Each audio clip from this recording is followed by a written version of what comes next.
السلام عليكم، انا اسخان الحلقه النهارده بعنوان اشهر 10 افلام مصريه مقتبسه من افلام اجنبي. من غير ما نطول في المقدمه، انا ما بحبش المقدمات صراحه. نروح للمركز العاشر على طول. في المركز العاشر فيلم سلام يا صاحبي اللي نزل سنه 1987، مقتبس من فيلم يورسالينو اللي نزل سنه 1970. ونروح للمركز التاسع. في المركز التاسع فيلم كده رضا، واللي بالمناسبه احمد حلمي اكتشفت نقطه غريبه جدا. بدون مبالغه، هو شبه كل افلامه كلها مقتبسه. الراجل ليه فيلم واثنين وثلاثة وأربعة وخمسة وستة متواصلين، فاللي هو ده كده كل أفلامه. فاهم الفكرة؟ ما سابش غير فيلمين ثلاثة تقريبا. فيلم كده رضا نزل في 2007، مقتبس من فيلم رجال عود الثقاب اللي نزل في 2003. ونروح للمركز الثامن.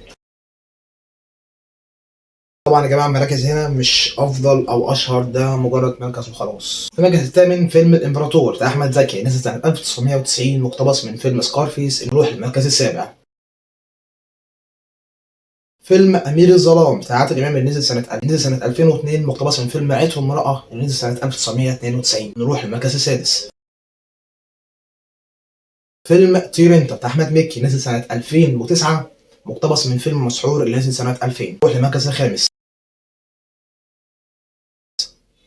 مرة تانية مع فيلم لأحمد حلمي واللي هنلاقيه موجود في القائمة دي، والقائمة بتاعت الجزء التاني من الحلقة دي.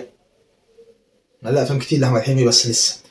فيلم ألف مبروك اللي نزل سنة 2009، مقتبس من فيلم جراوند هوت داي ونزل سنة 1993. نروح للمركز الرابع. فيلم الحرب العالمية الثالثة اللي نزل سنة 2014، مقتبس من فيلم ليلة في المتحف اللي نزل سنة 2006. ونروح للمركز الثالث. فيلم شمس الزناتي اللي نزل سنة 1991، مقتبس من فيلم سبع الرائعون اللي نزل سنة 1960. ونروح للمركز الثاني.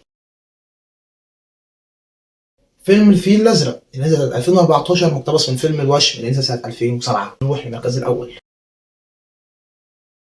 فيلم فاصل ونعود اللي نزل سنة 2011، مقتبس من فيلم مومنتو بتاع كريستوفر نولان اللي نزل سنة 2000. وبس كده، حمد الشباب والاشتراك وسلام.